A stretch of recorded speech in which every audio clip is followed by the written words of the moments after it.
Hello mga mare, welcome to my mini vlog.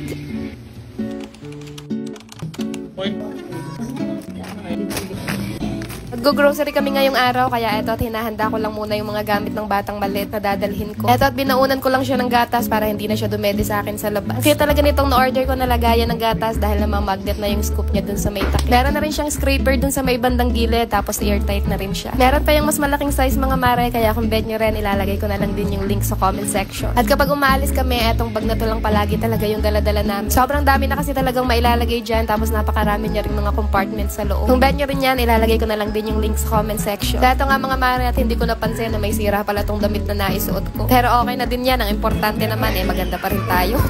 Kaya nga, nandito na pala kami sa Walter Mall. Ayan at nagmumuryot nga yung batang maliit at ayaw magpalapa. Pero buti naman at pumayag siya magpaupo dito sa car. Medyo mabigat na rin kasi siya mga mare at talagang medyo nakakangalay na rin siya buhat. Kaya at nakahablot pala agad ng Pringles.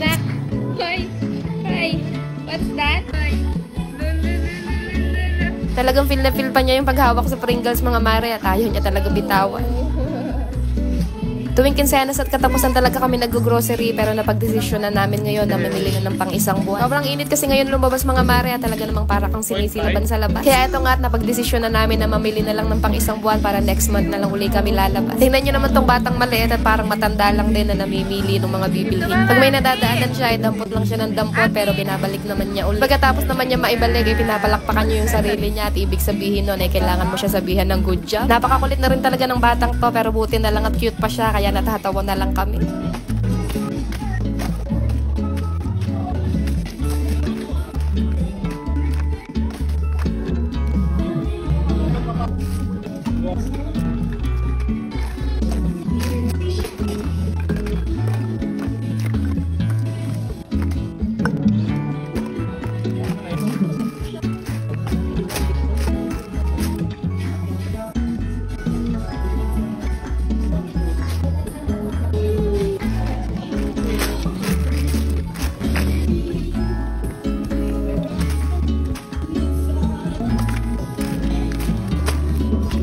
So eto nga mga mare at nakatapos na pala kami mamili. Medyo kinakabahan nga ako dyan dahil parang medyo naparami yata yung mga nadampot ko. Pero okay lang yun dahil halos lahat naman ng mga pinamili namin puro mga pagkain lang din. Kailan kaya darating yung panahon na hindi ko na rin kailangan tumingin sa presyo at dampot na lang din ako ng dampot. Ang sarap siguro ng ganun mga mare pero syempre sobrang thankful pa rin ako kung ano man yung meron kami ngayon. Ito nga yung total ng napamili namin, umabot din ng mahigit 7,000 pesos. Ito nga yung first time na gumastos kami ng ganyan kalaki para sa grocery. Hindi pa din kasama yung bigas, gatas at diaper ng batang maliit at pati yung ulam araw-araw. Buti na lang at meron daw akong makukuhang free item kaya medyo nakakalubag-lubag na din ang loob.